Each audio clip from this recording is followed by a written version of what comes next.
Meu nome é Alane, desde que consigo me lembrar, sempre vivi à sombra de expectativas que nunca foram minhas. Cresci ouvindo que precisava seguir o caminho seguro, conquistar um emprego estável, talvez me formar em algo útil como direito ou administração. Mas eu escolhi o design, o mundo das cores, das ideias e da criatividade digital. Para muitos, especialmente dentro da minha própria casa, isso não passa de uma brincadeira em frente a uma tela. Para mim, é meu sustento, minha paixão, e a prova de que eu posso construir algo sozinha.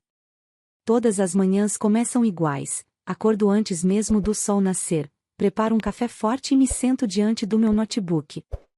Enquanto a maioria da casa ainda está imersa no sono, já estou trocando mensagens com clientes, ajustando logotipos, desenhando campanhas. A cada detalhe, sinto a adrenalina de saber que, em algum lugar do país, alguém está apostando em mim, no meu trabalho, no que eu criei com as próprias mãos.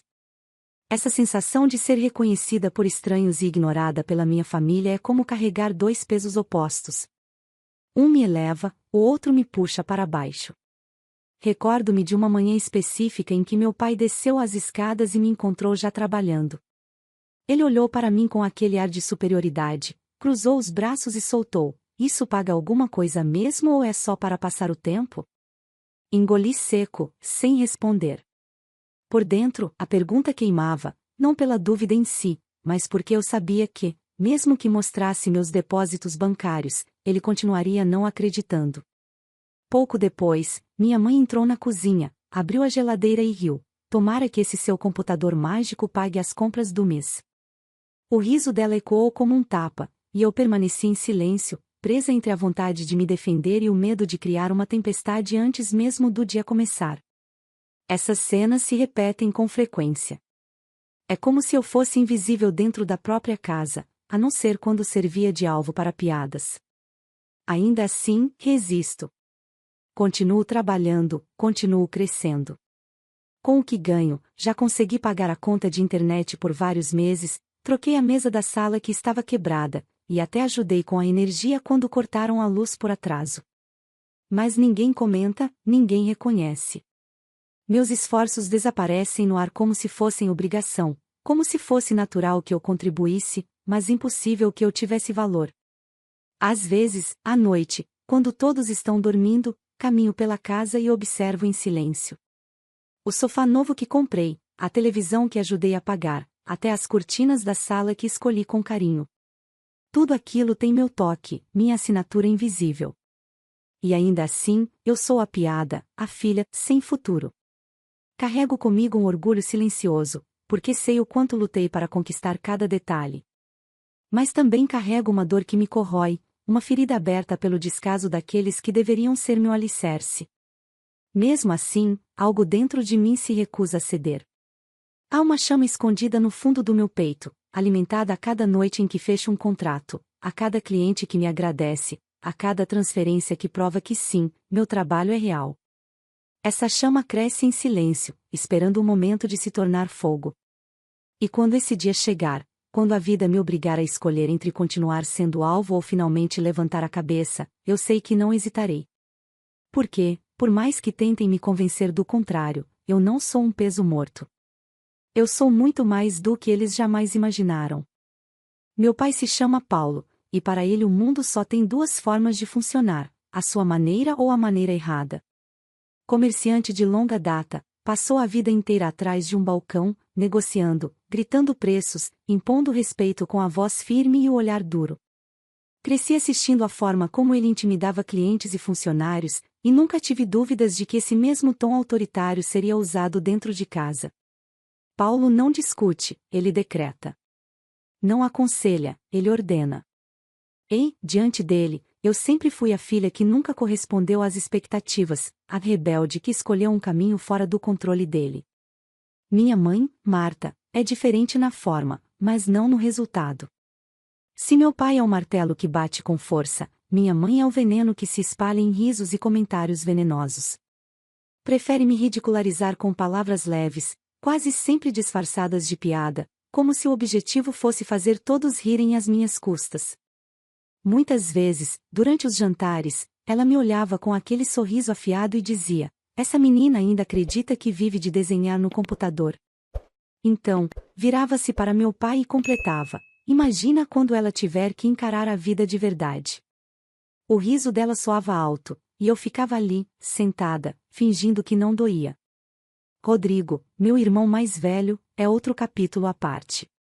Para meus pais, ele é o exemplo perfeito, mesmo que viva pulando de emprego em emprego e, às vezes, dependa de favores de parentes para se manter.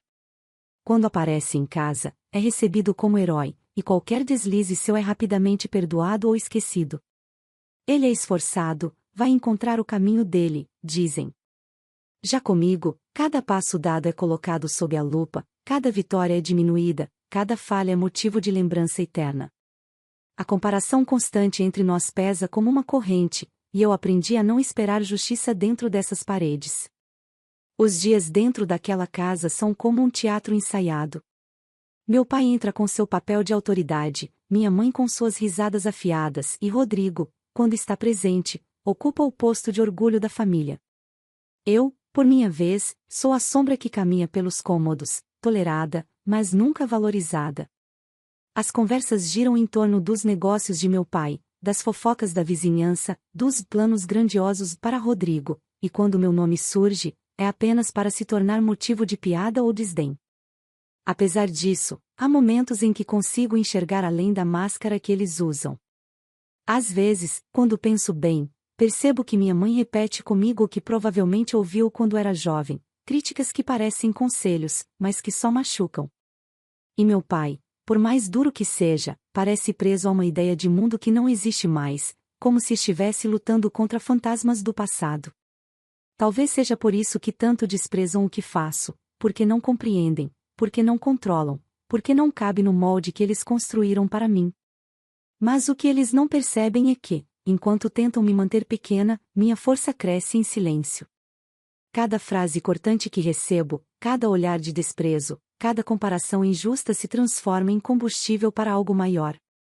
No fundo, sei que um dia vou mostrar a eles, não com gritos, não com lágrimas, mas com a verdade estampada na minha própria vida, que eu nunca fui a filha que falhou. Eu sempre fui a filha que eles se recusaram a enxergar. As palavras que meus pais jogavam contra mim não eram apenas comentários soltos, eram como pequenas lâminas que se acumulavam até cortar fundo.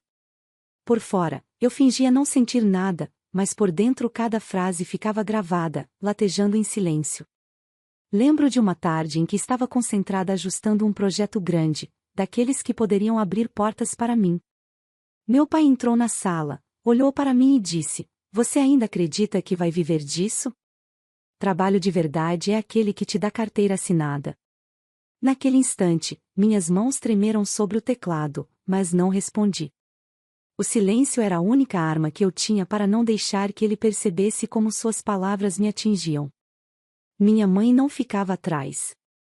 Certa noite, durante um jantar, ela se inclinou para uma tia que nos visitava e comentou: "Alane diz que está trabalhando, mas passa o dia todo trancada no quarto com o computador. Não sei se isso é emprego ou passatempo." A tia riu, meu pai riu, e eu fiquei ali, imóvel, mastigando um pedaço de comida que parecia ter virado pedra na boca. Ninguém percebeu como aquele momento me sufocava. Para eles, era apenas diversão. Para mim, era mais uma cicatriz invisível, mais uma prova de que nunca seria levada a sério. Com o tempo, desenvolvi uma habilidade estranha: sorrir enquanto era ferida. Eu ria junto, fingia que não me importava, mas por dentro minha garganta queimava de palavras que não ousava soltar. As feridas se acumulavam como pedras no meu peito, pesando mais a cada dia. Havia noites em que eu deitava na cama e, no escuro, deixava as lágrimas caírem em silêncio, porque até chorar parecia ser um sinal de fraqueza que eles usariam contra mim. As visitas de familiares ou amigos dos meus pais eram um espetáculo à parte. Eu já sabia que, mais cedo ou mais tarde, seria alvo. Uma vez, quando comentei que tinha conseguido um cliente internacional, minha mãe logo rebateu em voz alta: "Cliente internacional?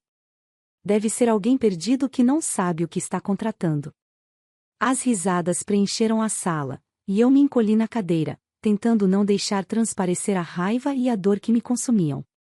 Naquele dia, Prometi a mim mesma que jamais daria a eles o prazer de me ver quebrada. O mais doloroso de tudo era perceber que, por mais que eu tentasse, nunca era suficiente. Se pagava uma conta, era apenas uma vez. Se comprava algo para casa, era nada demais. Se fechava um contrato importante, era sorte. O que para mim eram conquistas, para eles eram sempre coincidências ou detalhes insignificantes. Esse ciclo de humilhação era como uma prisão invisível, e eu me via presa nela todos os dias, caminhando pelos corredores da casa com um peso constante sobre os ombros. Ainda assim, mesmo ferida, eu guardava dentro de mim uma força teimosa. Era como uma chama pequena, quase apagada, mas que se recusava a morrer. Cada zombaria, cada risada, cada olhar de desdém servia de lenha para aquela chama. E eu sabia que, quando chegasse o momento certo, ela se transformaria em incêndio. Um incêndio que mudaria para sempre a forma como eles me viam, e, principalmente, a forma como eu me via. Com o passar do tempo, fui percebendo que a casa onde eu vivia tinha muito mais de mim do que qualquer um ali gostaria de admitir. O sofá novo da sala não foi comprado pelo meu pai, como ele gostava de insinuar quando recebia visitas. Fui eu quem pesquisou, paguei em parcelas suadas e, finalmente, mandei entregar. A mesa de jantar, aquela onde tantas vezes fui humilhada, também havia sido escolhida e paga por mim. A televisão moderna, a que todos passavam horas assistindo, existia porque eu consegui um contrato grande e decidi investir parte do pagamento nela. Era irônico observar que cada canto daquela casa carregava marcas silenciosas do meu esforço, mas ninguém nunca reconhecia isso. Em momentos de raiva, eu me pegava fazendo uma espécie de inventário mental. Essa cadeira é minha. A internet é minha. A conta de luz do mês passado saiu do meu bolso. O filtro de água? Fui eu que comprei. Cada objeto era um lembrete de que, por mais que me chamassem de peso morto, era eu quem mantinha muitas coisas funcionando. Mas quando a família falava sobre o lar, sempre se referiam a ele como a casa que meu pai construiu, que minha mãe cuida, que Rodrigo representa com orgulho. Eu não passava de uma sombra, alguém que estava ali por acaso, sem qualquer mérito. Houve um dia em que a internet foi cortada por atraso no pagamento. Eu estava desesperada, pois precisava entregar um projeto no mesmo dia. Sem pensar duas vezes, corri até a lotérica e paguei a conta com o que tinha guardado.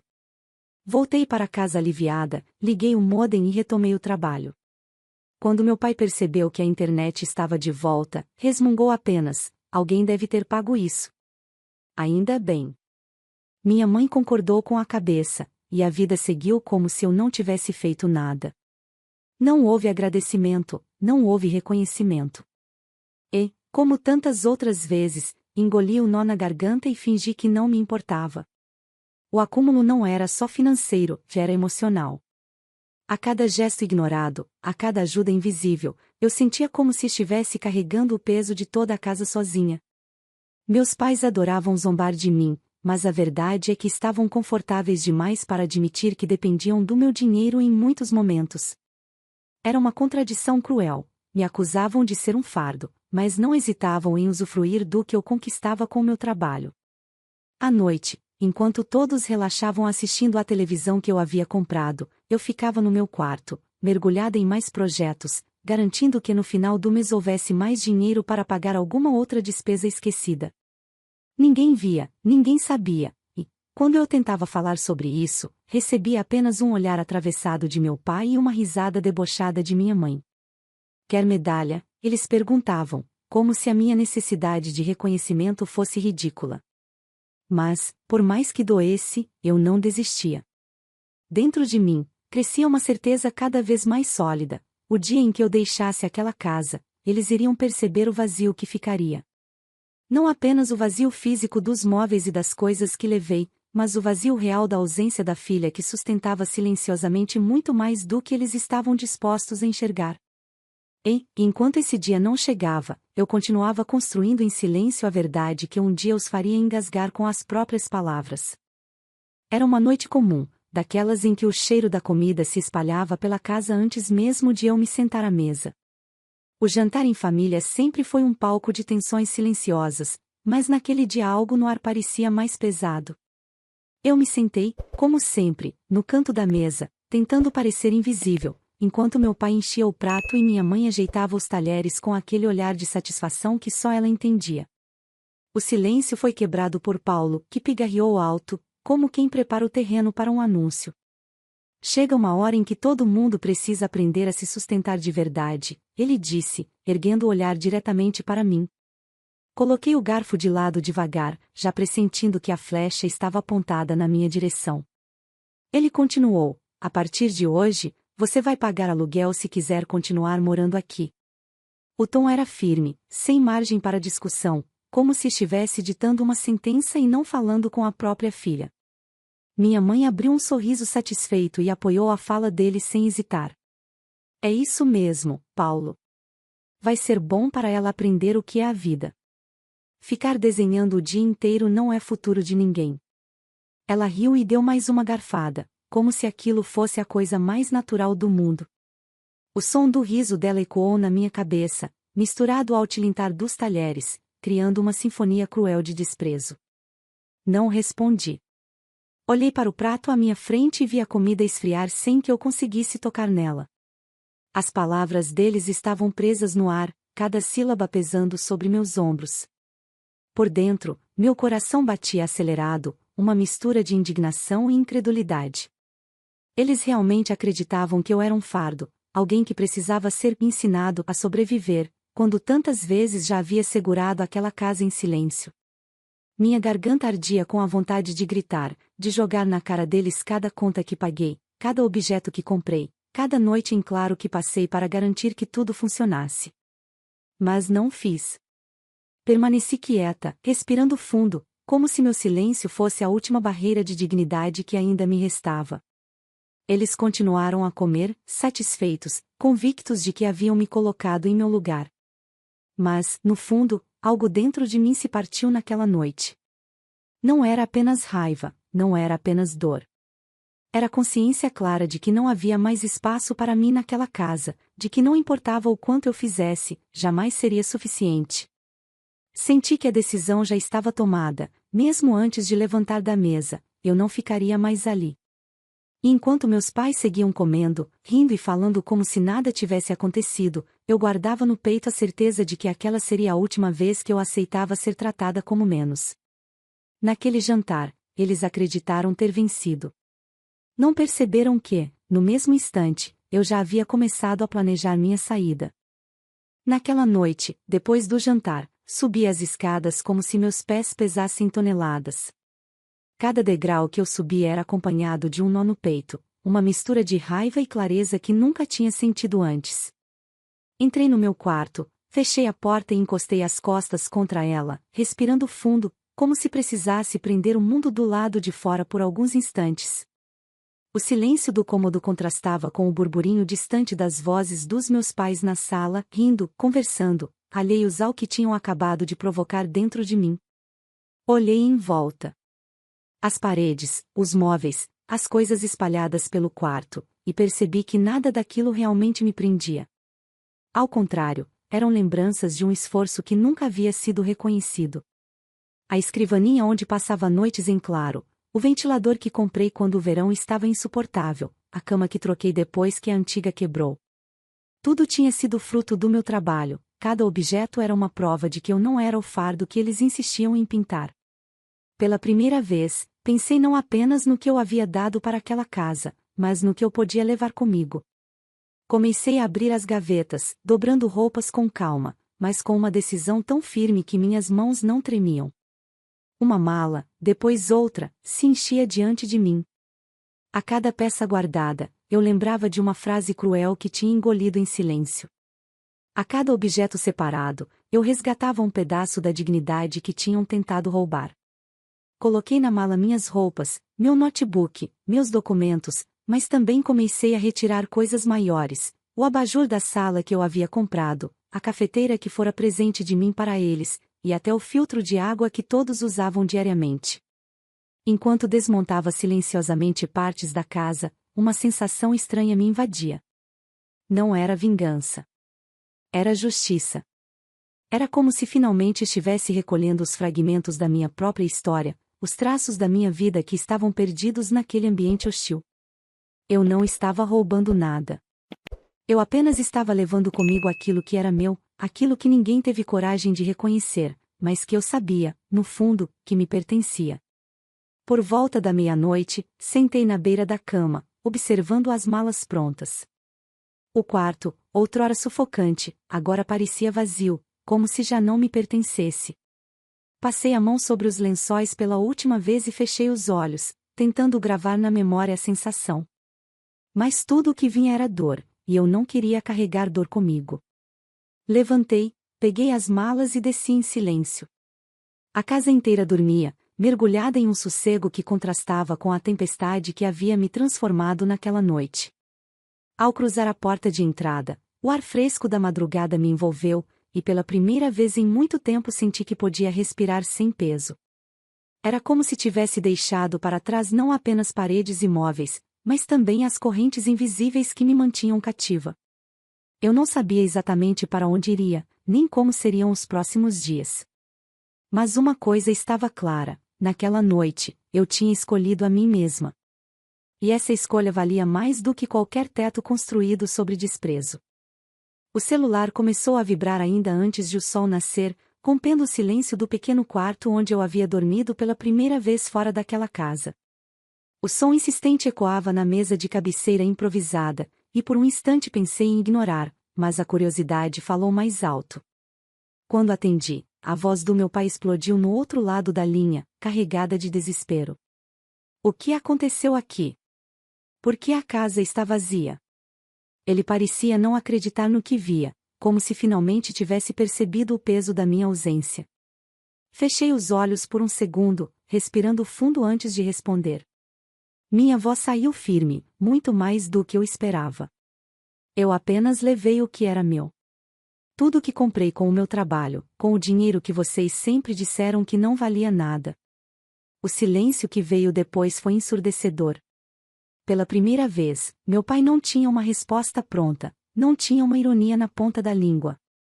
Eu podia quase ver seu rosto do outro lado da linha, perplexo, tentando entender como a filha que ele chamava de peso morto tinha, na verdade, sustentado tantos pedaços daquela casa. Minha mãe foi a próxima a ligar. A voz dela, geralmente tão afiada, estava trêmula. Alane, por que você fez isso? Como vamos ficar sem as coisas que você levou? Eu poderia ter despejado toda a raiva guardada, poderia ter lembrado de cada risada dela às minhas custas, mas não.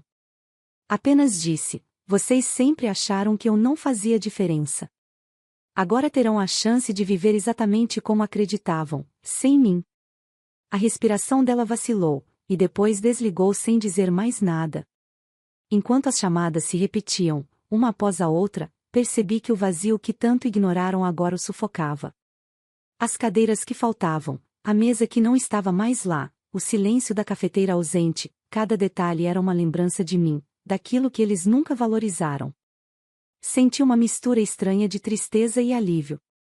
Tristeza porque, no fundo, sempre desejei o reconhecimento deles. Alívio porque finalmente entendiam que eu não era invisível.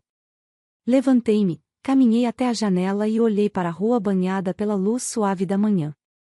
O mundo seguia seu ritmo, indiferente ao colapso que minha ausência havia provocado naquela casa. E eu, pela primeira vez, me sentia livre. Não por ter levado móveis ou objetos, mas por ter recuperado a certeza de que não era o que diziam. Eu tinha valor, e agora eles não tinham como negar. O telefone voltou a vibrar, mas eu não atendi. Dessa vez, não porque queria ignorar, mas porque entendi que já não precisava mais ouvir desculpas tardias ou tentativas de manipulação. O silêncio era minha resposta, e ele falava mais alto do que qualquer palavra. Enquanto deixava o celular de lado, uma convicção crescia dentro de mim: a vida que eu começava a construir agora seria apenas minha, e nada, nem mesmo o pânico deles, poderia me fazer voltar atrás. A primeira noite fora da casa dos meus pais tinha sido estranha, como se meu corpo ainda não acreditasse na liberdade que eu havia conquistado. Mas na manhã seguinte, quando a luz atravessou a cortina fina do pequeno apartamento que aluguei, senti um sopro de vida nova percorrer meu peito. O lugar era modesto, paredes claras, espaço reduzido, mas para mim parecia um palácio. Cada centímetro daquele ambiente carregava a promessa de autonomia, a chance de começar de novo sem o peso de risadas ou críticas ecoando atrás de mim. Passei o dia organizando minhas coisas, montando móveis, arrumando roupas em um armário que mal comportava metade do que eu tinha levado. Enquanto colocava os objetos em seus lugares, percebi que estava construindo mais do que um lar, estava erguendo a prova viva de que podia me sustentar sozinha. O abajur iluminava o quarto pequeno, a cafeteira aquecia a cozinha simples, a televisão descansava sobre uma estante improvisada. Tudo o que havia ali vinha do meu trabalho, da força que eles diziam que eu não tinha. Era como se cada objeto gritasse para mim: você conseguiu. Naquela tarde, sentei-me diante do notebook, o mesmo que tantas vezes fora motivo de zombaria, e abri minha caixa de e-mails.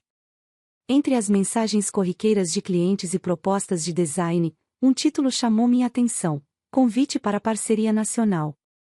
Meus olhos percorreram as linhas da mensagem com a respiração suspensa. Uma empresa grande, de renome, queria fechar contrato comigo para desenvolver a identidade visual de uma campanha que seria vista em todo o país. Por um instante, senti minhas mãos tremerem sobre o teclado. Lá estava a confirmação que eu sempre soube: meu trabalho tinha valor, e não apenas valor, mas impacto. Sorri sozinha, um sorriso tão largo que doeu no rosto. Lembrei-me de todas as vezes que meu pai dissera que eu precisava de um emprego de verdade, de todas as vezes que minha mãe ria ao comentar que eu passava o dia desenhando coisas inúteis. E, naquele instante, percebi que a ironia maior estava justamente ali: o mundo fora de casa enxergava em mim aquilo que eles jamais quiseram ver. À noite, depois de organizar mais caixas e ajeitar o colchão no chão, sentei-me no meio da sala vazia e fiquei em silêncio. O apartamento parecia respirar comigo, acolhendo minha solidão com um abraço invisível. Não havia zombarias, não havia comparações, não havia olhos me julgando. Havia apenas eu e minha própria voz, finalmente livre para acreditar no que sempre soube: eu nunca fui um peso morto. Fechei os olhos e deixei que as lágrimas corressem, mas, dessa vez, não eram de dor. Eram lágrimas de alívio, de libertação, de vitória silenciosa. Ali, entre aquelas paredes simples, comecei a entender que a verdadeira casa não é feita de tijolos ou móveis caros, mas de respeito, de dignidade e da certeza de que você pertence a si mesma. E naquele pequeno espaço, finalmente, eu pertencia a mim. Os dias foram se transformando em semanas, e a distância entre mim e a casa dos meus pais já não era apenas física, era emocional, quase abissal. Eu não atendia mais às chamadas incessantes, e, pouco a pouco, elas diminuíram até se tornarem raras. O silêncio que antes me feria passou a ser um alívio. No meu apartamento, cada manhã era um recomeço, cada projeto entregue era uma vitória, e cada conta paga com meu próprio esforço era a prova de que eu tinha tomado a decisão certa. Soube por vizinhos e por comentários soltos de parentes que a casa onde cresci havia mudado completamente depois da minha saída. Meu pai, Paulo, agora reclamava em voz alta das contas que não fechavam mais, do peso financeiro que parecia ter surgido do nada. A ironia era que esse peso sempre existira, mas ele nunca tinha notado porque eu carregava parte dele em silêncio. A casa consome mais do que eu imaginava, teria dito uma vez, segundo um primo. Ouvir isso de longe foi como confirmar algo que eu sempre soube: eu nunca fui um peso morto, eu era um pilar invisível. Minha mãe, Marta, perdeu o riso fácil que antes usava como arma contra mim. As visitas de familiares já não eram mais recheadas de piadas às minhas custas. Pelo contrário, agora ela precisava explicar por que a filha tinha ido embora levando móveis, aparelhos e até mesmo objetos básicos. Ela exagerou, ela dizia, tentando manter uma imagem de controle, mas os olhares desconfiados que recebia mostravam que nem todos acreditavam. No fundo, eu sabia, ela tinha percebido que o veneno das palavras cobra caro quando a vítima decide se levantar e ir embora. E Rodrigo, meu irmão, aquele que sempre foi tratado como orgulho, também enfrentou as consequências. Sem a comparação constante comigo, sua vida finalmente estava exposta como era de fato, instável, cheia de promessas vazias e sem conquistas sólidas. Os comentários que antes eram dirigidos a mim começaram a recair sobre ele. Você ainda não se acertou? Perguntavam os tios. Sem o alvo fácil que eu representava, ele passou a sentir o peso do julgamento que até então nunca havia conhecido. Enquanto isso, minha vida seguia em outra direção. O contrato com a grande empresa tornou-se o primeiro de muitos. Com cada projeto, eu conquistava não só dinheiro, mas respeito. Meu nome começou a circular em ambientes que meus pais jamais imaginariam. Passei a ser convidada para eventos, entrevistas, e até recebi propostas para ministrar palestras sobre design e criatividade. Em cada uma dessas conquistas, havia uma parte de mim que recordava do riso de desprezo que eles lançavam. E, em cada vitória, eu me libertava um pouco mais daquele passado. Não foi fácil, porque, apesar de tudo, ainda eram minha família. Houve noites em que me peguei pensando se deveria perdoar, se deveria voltar, ao menos para mostrar o quanto havia crescido. Mas a verdade é que percebi que não precisava mais da aprovação deles. Eu já tinha a minha. O que conquistei foi fruto das minhas escolhas, do meu trabalho, da minha resiliência. A vida que eu construía era minha, e ninguém tinha o direito de diminuí-la. No fim, as consequências foram claras. Meus pais ficaram com a casa cheia de silêncios e contas que antes não viam. Meu irmão enfrentou a própria mediocridade sem o escudo que representava minha presença. E eu, a filha que eles chamavam de peso morto, finalmente me vi como realmente era, forte, capaz e livre. Hoje, quando olho para trás, não sinto ódio. Sinto apenas uma certeza profunda: a ferida que eles abriram se transformou na cicatriz que me lembrou quem eu sou. Eu não precisei de vingança, precisei apenas escolher a mim mesma. E foi essa escolha que me deu tudo. Eu não era um peso morto. Eu era, e sempre serei, a prova viva de que até as raízes mais sufocadas podem florescer quando decidem crescer para além do solo que as prende. Fico muito feliz por você ter ficado até o final do vídeo. O que você achou dessa linda história? Coloque nos comentários sua opinião, deixe seu like, se inscreva no canal, e ative o sininho de notificações para não perder uma história preciosa. Até a próxima!